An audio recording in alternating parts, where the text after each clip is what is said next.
ओम शांति। आज 6 जून 2026।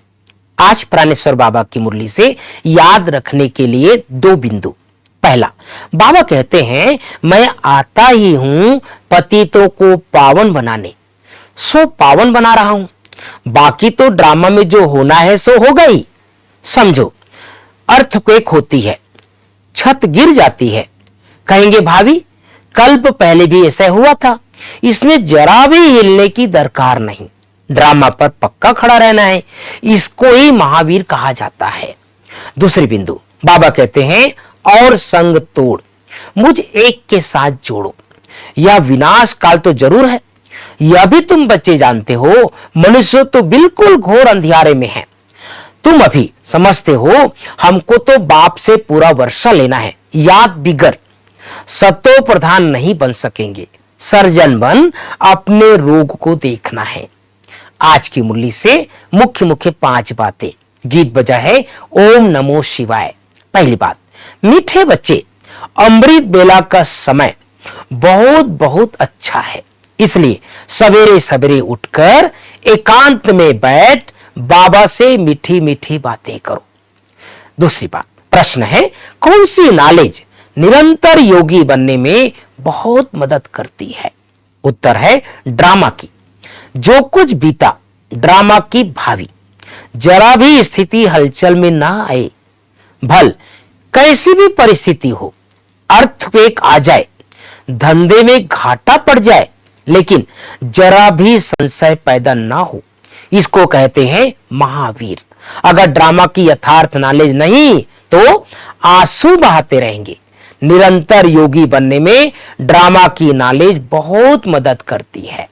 आज की मुरली से तीसरी बात, श्रीमत पर अपने आप को देखना है कि इस विनाश काल में मेरी एक बाप से सच्ची प्रीत है और सब संग तोड़ एक संग जोड़ी है। कभी कोई विकर्म करके असुर तो नहीं बनते। ऐसी चेकिंग कर स्वयं को परिवर्तन करना है। इस शरीर पर कोई भरोसा नहीं है, इसलिए अपना सब कुछ सफल करना है।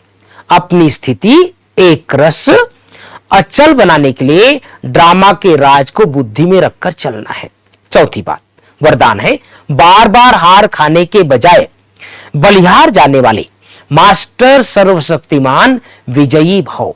बार बार हार खाने के बजाय बलिहार जाने वाले मास्टर सर्वशक्तिवान विजयी भव। पांचवी बात, स्लोगन है कब, अंडरलाइन बात है भाई बहनों, कब शब्द को कमजोरी सिद्ध करता है, इसलिए कब करेंगे नहीं, अब करना है। तो भाई बहनों, बाबा ने आज हम सबको ड्रामा का पाठ बहुत पक्का कराया है। बाबा ने कहा देखो कभी छत गिर जाए, कभी नुकसान हो जाए, कभी बीमार पड़ जाए, तो बाबा ने एक शब्द यूज किया। बाबा ने कहा भाभी, जो ड्रामा में होना है उसको कभी भी टाल नहीं सकते। ये बाबा ने हम सबको ड्रामा का ज्ञान इसलिए दिया है कि हमारे मन में किसी प्रकार का कोई प्रश्न ना चले, बहुत देर तक ना चले। इसलिए आया, कोई बातें आई, पूरा हो गया। आज हम सभी मम्मा की 6वीं विशेषता, और वह है शिव शक्ति स्वरूपा। देखिए भाई बहनों, मम्मा का ही यादगार है संसार में शिव शक्ति स्वरूप में। आप सबने देखा होगा दुर्गा को, मां काली को, मां संतोषी को इस रूप में सवारी दिखाया है ना। कभी शेर पर सवारी, कभी और किसी प्रकार का सवारी, हाथों पर एक प्रकार से तलवार है ना, अस्त्र शस्त्र सजे हुए। अब ऐसे तो कोई व्यक्ति होता नहीं ना भाई बहनों, लेकिन ये मम्मा का यादगार कैसे है, हर स्थिति के ऊपर विजय प्राप्त करना। मैं अनेक बात सुना सकता हूं, एक घटना आज आप सबको सुनाना चाहता हूं। एक बार मम्मा पंजाब में गई थी और यज्ञ का लोगों की इनकी मम्मा आई हैं।